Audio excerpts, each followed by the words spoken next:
Aku mengasihi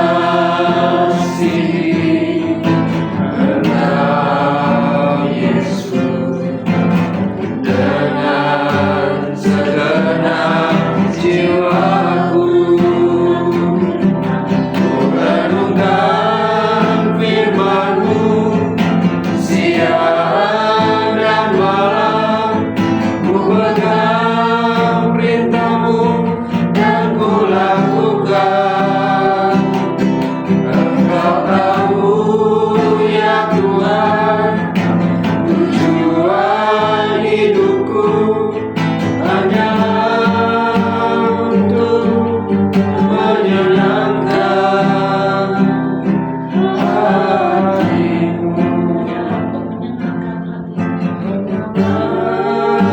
Untuk menyenangkan hati-Mu.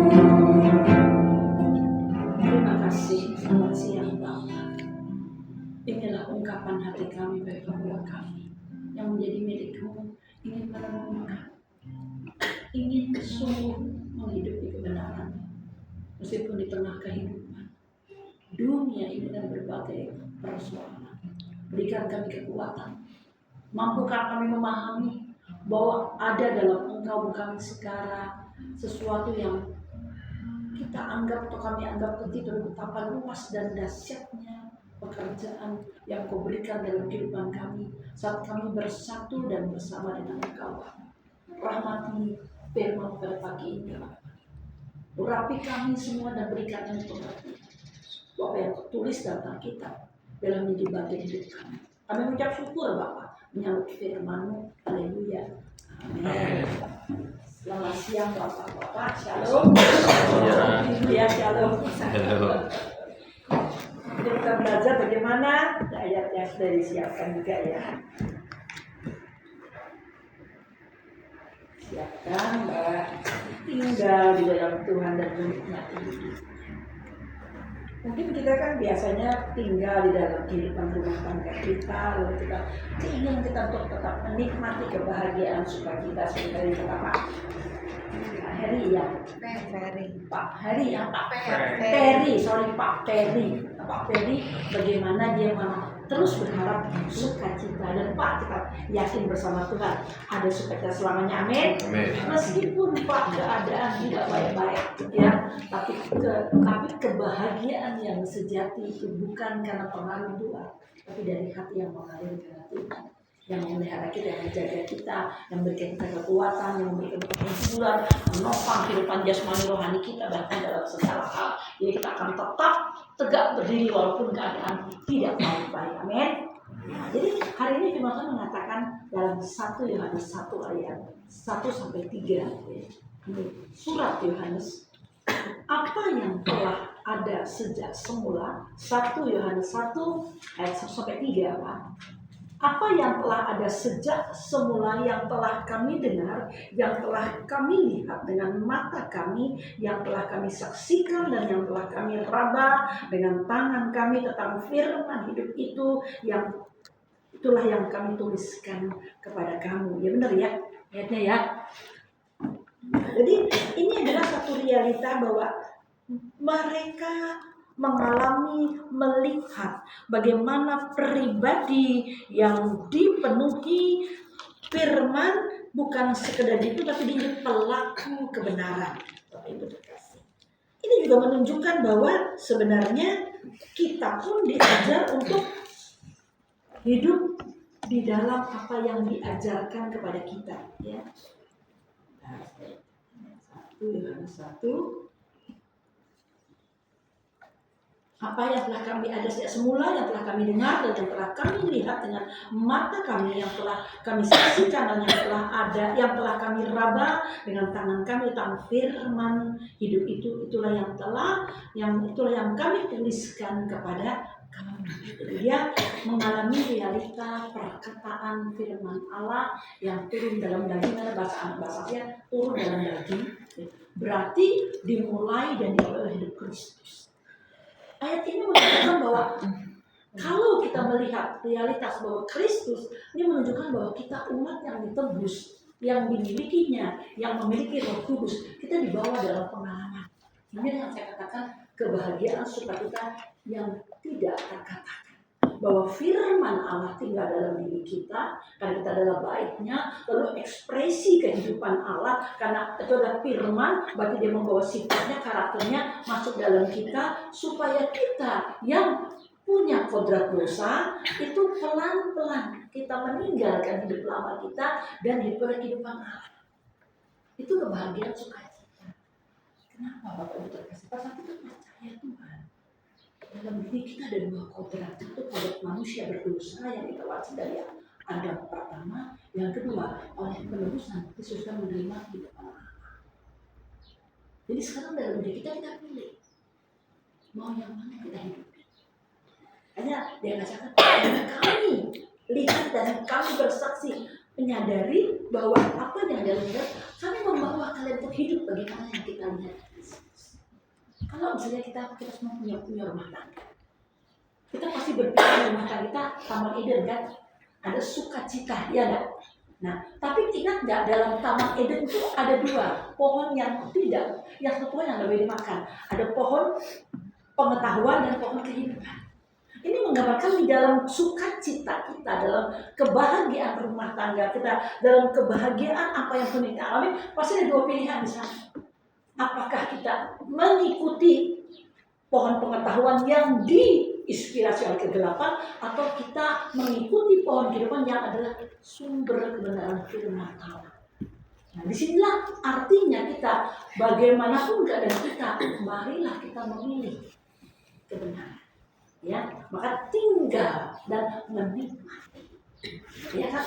Maka Kristus sudah mengatakan, makananku melakukan dan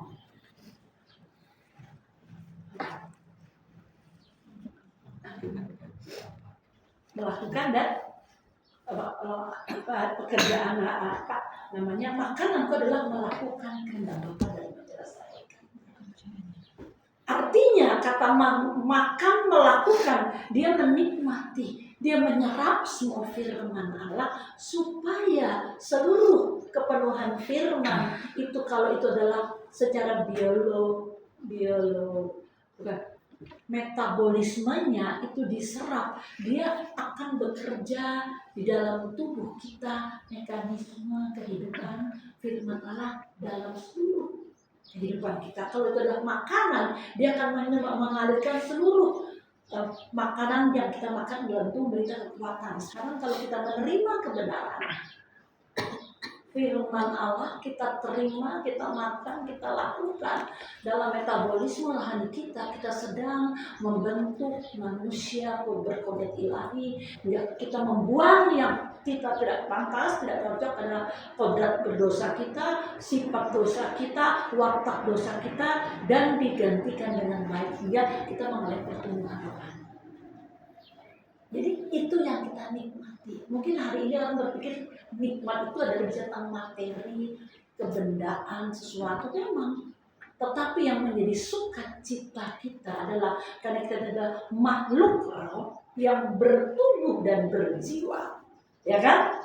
Pasti kita memberikan pertumbuhan kepada jiwa dan roh kita, kepada pikiran-pikiran Allah, sehingga langkah hidup kita, perbuatan kita itu menggambarkan apa yang kita makan. Itu sebenarnya. Jadi kenikmatan kita karena kita menjadi pelaku kebenaran, karena kita memiliki ketaatan pada kehendak Allah. Meskipun di tengah kehidupan kita tadi ada dua pilihan, kita mau pilih yang mana? Pilih pohon pengetahuan atau pilih kehidupan bersama Allah. Dan itu kita setiap hari akan diperhadapkan Bapak Ibu terkasih. Meskipun sudah percaya dan sudah terus, karena kita masih tinggal di muka bumi. Disinilah diajarkan kepada kita untuk dengan sadar memilih bahwa Allah mengajarkan kita untuk kita hidup di dalam Dia. Bukan sekedar cukup percaya, tapi kita mempercayakan hidup kita kepada Dia yang punya firman, yang dapat dipercaya dan bersifat kekal, yang kelak akan membawa kehidupan kita hari ke hari pada kodrat ilahinya, pada manusia sempurna dengan ukuran kita masing-masing sampai ke kekal. Sementara kita masih hidup beraktivitas di bumi. Tapi yang kita hidupi bukan lagi kehendak daging kita, tapi kehendak Allah. Amin. Dalam berbisnis, dalam bekerja, dalam berkarya, kita kan bertanggung jawab, nggak ninggalkan. Ya, tetap seimbang kita. Jadi sinilah tuntutnya bagaimana sebagai orang percaya di tengah dunia yang mungkin sulit kita katakan baik-baik, Bapak Ibu terkasih. Cari orang jujur, orang takut Tuhan itu mungkin sulit kalau ada puji Tuhan. Tapi biarlah kita yang dipanggil saat ini, yang dipilih, biar kita memilih untuk ikut menikmati kebenaran Allah dalam setiap pekerjaan kita, dalam rumah tangga kita, dan tidak memilih yang bukan kehendak Allah. Amin. Itu kehendak. Jadi menikmati karena kita memilih. Karena kita punya kehendak bebas, Bapak Ibu terkasih. Bagaimana Pak? Sepaham dengan apa yang saya katakan? Kira-kira? Ya. Jadi ini karena yang saya katakan juga bukan menurut saya, Alkitab menulisnya kan, jadi saya katakan ini ya. Kalau kita baca bahwa status firman ya, bahwa apa yang kami dengar, yang kami tuliskan sekarang kami saksikan. Yang kedua, hidup telah dinyatakan dan kami telah melihatnya, dan sekarang kami bersaksi dan memberitakan kepada kamu tentang hidup kekal. Kata hidup kekal adalah hidup berkodrat ilahi, hidup yang tidak dikuasai dosa dan maut. Kata dosa adalah perbuatan dan wataknya. Maut adalah sifat dari perbuatan dosa. Dampak perbuatan dosa adalah kematian dan maut. Nah, jadi di sini kalau kita hidup bersama Dia, kita meninggalkan. Meskipun lingkungan dosa dan maut ada di kita, tapi kita tidak memilih, tidak memakannya, tidak mengerjakannya. Ini dalam bahasa. Ya, saya sengaja memang cari bahasa yang gampang supaya kita bisa menerapkan kehidupannya. Saya ulangi ya, 2 ya. Hidup telah dinyatakan dan kami telah melihatnya, dan sekarang kami bersaksi dan memberitakan kepada kamu tentang hidup kekal yang ada. Kata hidup kekal tentang kehidupan. Ya, kita beritahu hidup kekal, hidup yang Kristus. Hidup yang Kristus lakukan sampai dia akhir. Hidup tanpa kata dan kata. Dia sedang membawa kita. Tulisan di sana membawa kita. Ayo, apa yang kami tembus? Alami dia.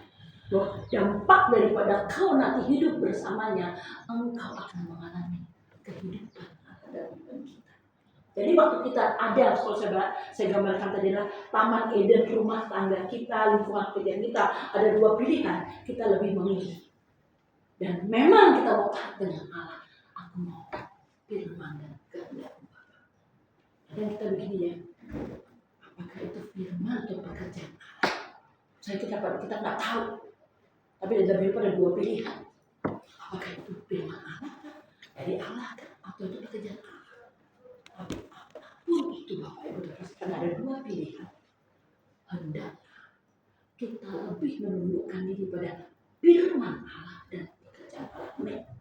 Kita nggak ada pilihan lain. Karena di luar itu kita akan berpihak pada kehendak Allah. Di sini sesuatu yang sangat real Bapak Ibu. Jadi bagaimana sebagai orang percaya kita menundukkan diri pada firman Allah. Jadi apapun yang kita katakan, kata Pak Peri, bagaimana semua ada adat istiadat, baik lahir, pernikahan ya Pak ya, ulang tahun ada, tapi satu yang kita minta tidak bertentangan dengan firman Allah. Kita tidak bikin tidak mendahulukan. Tapi bagaimana kita membangun relasi dan lebih mengutamakan bagaimana kita membangun kehidupan. Iya, kita juga bukan anti. Karena kita manusia juga punya pola kehidupan. Tapi satu hal benar, tidak bertentangan. Kata bertentangan tadi, mungkin bukan hukum yang, kalau saya mau tambahkan, bukan hanya hukum yang di luar. Aturan. Tapi karena kita milik Allah. Dikatakan bahwa aku akan menulis hukum dalam hati nurani akal budi. Berarti hukum itu adalah bagaimana Allah berbicara pada kita. Jadi bukan ini hukum yang tertulis dan hukum yang bersifat kekal, yang hukum yang menyelamatkan, hukum yang bawa kita pada kekuatan dan pribadi Allah seperti Kristus. Nah di sini kita bagaimana? Jadi standar kita tidak kompromi tadi karena kita mau mendengarkan hukum. Memang hukum tertulis sudah ada. Tetapi hukum nurani, hukum Allah yang terus dalam hati kita akan kita merenungkan firman Allah siang dan malam. Kita mengerti ada kehidupannya di sini, ada Roh Kudus yang jadi pemimpin kita. Kita akan diberikan dan tidak ada satupun yang bikin perpecahan. Pasti bijak karena Sang Maha Bijak tinggal dalam batin kita. Ini yang bagus sekali. Makanya kenapa saya suka sekali dengan firman Allah. Karena firman Allah tidak buat kita satu bertentangan dengan orang lain.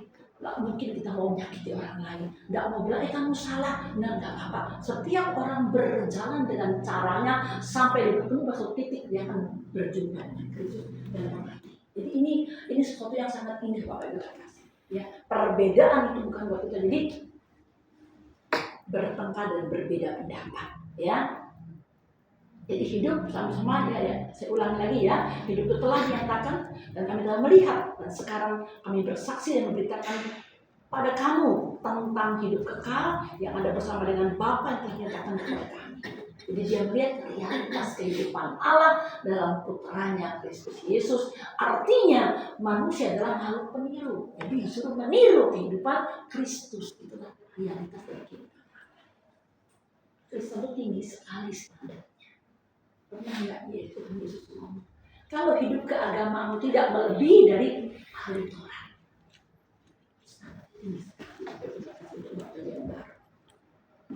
tapi tidak punya kudus, tidak punya pilihan, ada kehendak bebas, tapi kita menaklukkan pada kehendak kebenaran supaya kita tetap di dalam kehidupan. Ayat ketiga Bapak Ibu kasih, apa yang kami lihat dan apa yang kami dengar itu kami beritakan kepada kamu, supaya kamu beroleh persekutuan dengan kami.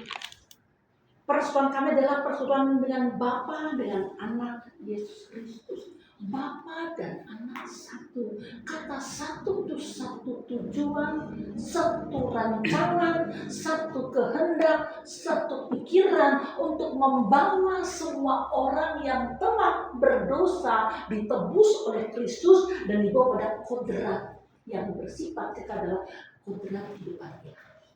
Supaya setiap orang kan Bapa dan Anak menginginkan semua orang yang ditebus dan dimiliki Kristus itu memiliki sifat dan karakter Bapa.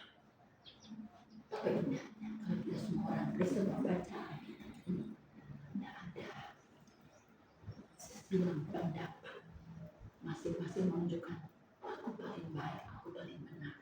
Tapi yang kita pahami bahwa kita sedang bertumbuh ke arah Kristus. Amin. Di sinilah kita. Ini kita tidak ada lagi perasaan kita masing-masing. Kalau saya ini misalnya nih suami istri, suaminya gerejanya A, istri gereja B, ya kan bisa tuh ya. Mudah-mudahan gak ada di sini ya. Tapi itulah keindahannya. Justru kita bisa saling berbagi. Tapi waktu berbagi kita nggak oh ini aku paling benar nggak, kita baca Alkitab aja deh. Ini yang jadi hakimnya, yang jadi jurinya ya kan. Oh ternyata begini, baik manis jadinya. Ternyata Allah itu adalah Allah yang kasih pada semua orang. Jadi bagaimana kita menjadi orang yang sangat bertenggang rasa, sangat bisa menerima kekurangan kelebihan orang lain, apalagi itu pasangan yang buat harmonis. Apalagi dalam konsep Alkitab yang diajarkan oleh gereja kami bahwa apa sih tujuan kalian menikah? Ini kita berkeluarga. Orang kan bilang, oh kami mencari kebahagiaan. Kalau mencari yang suami mencari, yang istri mencari berantem loh. Tapi sebenarnya memberi kebahagiaan. Yang perempuan beri, yang laki beri, banyak kelipan kan. Tapi kalau mencari masing-masing cari. Itulah kadang-kadang munculnya perbedaan. Apa perbedaan kamu? Ajaran apa? Ajaran ini kita mencari. Tapi kalau kita saling memberi, kita saling memberi, membagi selesai. Kita manis hidup kita. Nah itulah makanya Yesus pun membagikan kehidupan Allah kepada kita umatnya, kepada para murid meneruskan pengajaran para rasul supaya kita menikmati kehidupan itu Bapak Ibu kasih. Ya, jadi tinggal di dalam Tuhan menikmati hidup itu bukan sekedar kelimpahan berkat, bukan naik jenjang karir kita, bukan karena kita dapat anak yang hebat, yang cerdas, itu memang bagian dari berkat Allah. Tapi yang terutama bahwa menikmati hidup Allah karena Allah dan kita sehati sepikiran hingga setiap kerja dan gerak langkah kita, bahkan detik napas kita adalah semua diinspirasi oleh kebenarannya. Amin. Sungguh indah jadinya kita. Itu kebahagiaan. Jadi akhirnya kita akan mengalami yang namanya sukacita. Kalau kita jadi sukacita, sulit kita buat berantem, ya kan? Kalau dalam pasangan enggak berantem kita bisa mengerti. Nah itulah, jadi kita akhirnya jadi langgeng, mukanya terus senyum, nggak muka seperti pepaya kan. Tapi kalau pulang-pulang misalnya ada masalah atau mau kerja nggak enak kita kerja karena masing-masing mau salah. Makanya ayo kita belajar untuk kita saling memberi karena kasih Allah dalam memberi, rela berkorban. Hukum kasih yang ditulis dalam kitab Korintus itu Bapak Ibu terkasih adalah hukum nilai kebaikan Allah, ya, yang sering kali orang hanya menghafal ayat itu dan ditulis slogan-slogan di dinding, tapi sering kali orang gagal mengikutinya. Kenapa? Mereka hanya membaca dan memahami, tapi kalau kita serap kasih itu dan kita lakukan beri, kita akan rela berkorban. Kristus rela berkorban. Dia tidak menjadi pelaku dosa, tapi dia mau menjadi korban perbuatan dosa manusia. Yesus taat bukan karena dia harus taat pada Bapa saja, tapi ketaatan adalah kerelaannya menaati perintah Bapa, kehendak Bapa, dan dalam ketaatannya berbuah-buah kebenaran. Amin. Jadi itulah yang diajarkan kepada kita. 4 hal yang misteri dalam hidup kita yang tadi yang dikatakan bahwa satu, firman itu hidup. Yang kedua, sudah dinyatakan dalam Kristus kita menerima kehidupan kekal. Bapak Ibu terkasih, yang terakhir adalah nanti setelah kita ada dalam kondisi kita mengenai pengurapan. 1 Yohanes 2 nya terakhir, 1 Yohanes 2 ayat 27. Apa yang dikatakan Alkitab adalah firman dan janji Allah yang setelah Kristus bangkit diinspirasi oleh Roh Kudus yang diwariskan kepada kita, yang menjadi realitas hidup kita. Bapak Ibu terkasih, kita baca 1 Yohanes 2 ayat 27 ya. 1 Yohanes 2 ayat 27.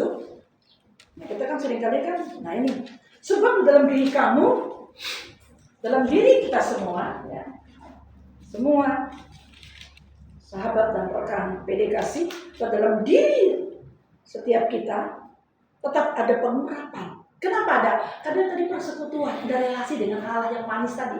Ada pengurapan tadi ya, bukan kita kan mungkin pikir pengurapan itu hanya yang minyak diurapi gitu kan? Enggak, tapi udah rohnya berurap, bekerja dalam batin kita. Ini yang terdalam makna daripada pengurapan tadi ya, bahwa rohnya berurap, kamu telah menerima. Kata telah berarti sudah, karena kita sudah memiliki tebusan, sudah melakukan tadi. Makanya kita mengalami pengurapan, menerima pengertian keyakinan ya. Kamu tetap saya ulangi, sebab di dalam diri kamu tetap ada pengurapan yang telah kamu terima daripadanya Kristus.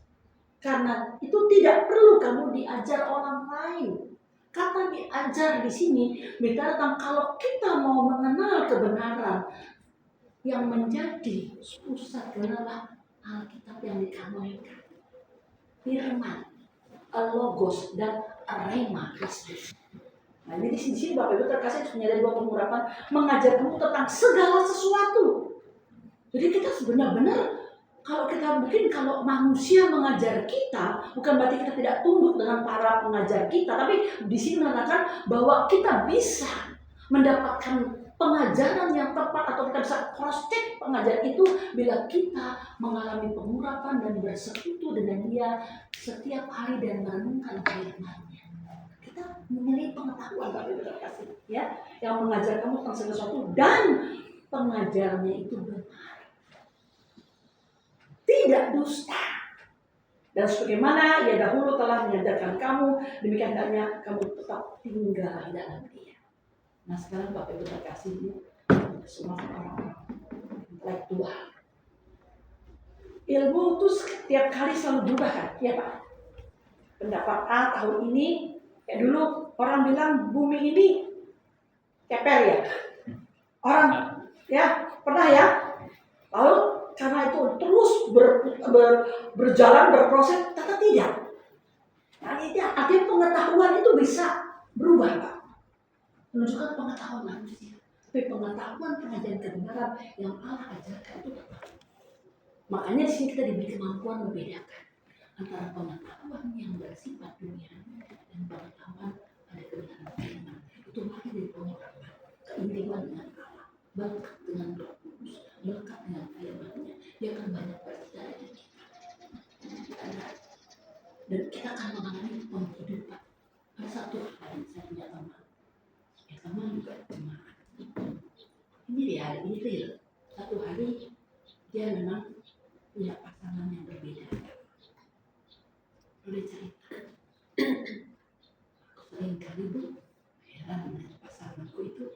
Kalau aku lagi pergi PA, dia keras. Jadi aku tidak percaya, Bu. Oh ya, saya bilang. Iya, jadi makanya saya bilang kalau aku lagi pergi, kamu jangan kemana-mana, jangan pergi ke tempat keluargamu, kamu tinggal di rumah meskipun kamu sendiri. Saya tidak percaya begitu, Bu. Saya bilang sama dia, Pak, di alam ini Bapak harus percaya yang namanya kuasa dari Tuhan. Ya, artinya kita harus waspada. Lalu Bapak kan rajin doa pagi, rajin firman Tuhan. Saya tahu bertahun-tahun. Kenapa Bapak nggak bisa selesaikan dia? Bapak suruh saya jangan tergantung dengan saya. Lalu Bapak yang bisa suami saya jadi saksi karena kita ada di bawah sesuatu. Bapak yang jadi saksi, Bapak yang bisa. Iya, bisa dong Bapak mengalami, bisa mengatasi dia. Kuasa gelap, usir Pak. Oh iya, ya udah. Pokoknya kalau Bapak panggil saya malam datang, masa saya malam ke sana, ya kan? Tengah malam masa ke sana, pagi-pagi subuh nggak bisa kan Pak? Tapi kalau Bapak yang berdua Bapak punya kuasa, pasti Tuhan akan menampakkan bagaimana Bapak akan tumbuh iman Bapak. Itu hari pada saat kalau nggak salah pagi subuh katanya dia lagi doa pagi, tapi sih juga doa dengan caranya gitu ya. Tiba-tiba katanya di situ tertungkup. Saya kaget Bu, saya lagi doa, dia doa, akhirnya saya lihat seperti orang itu. Karena dia ingat kata saya, dia tumpah di tangan istrinya. Tahu enggak? Ikatan-ikatannya mengikat dia Pak. Sampai di depan toko saya cari Pak. Benar tuh saya bebas. Saya bilang bukan karena hamba Tuhan, kan Bapak. Artinya firman yang ada dalam ini semua kita punya. Paham enggak? Tapi sebenarnya kita tidak berani dan tidak yakin. Dan itu benar, sampai hari ini benar istrinya. Sampai kemarin itu datang cerita dia cerita. Ada saya bokol untuk kerasukan itu, waduh sakit sekali itu. Saya nggak bisa digerakkan. Ini saya baru bisa gemuk, katanya dia bisa gemuk. Meskipun dia masih sekarang. Tapi dia di mana?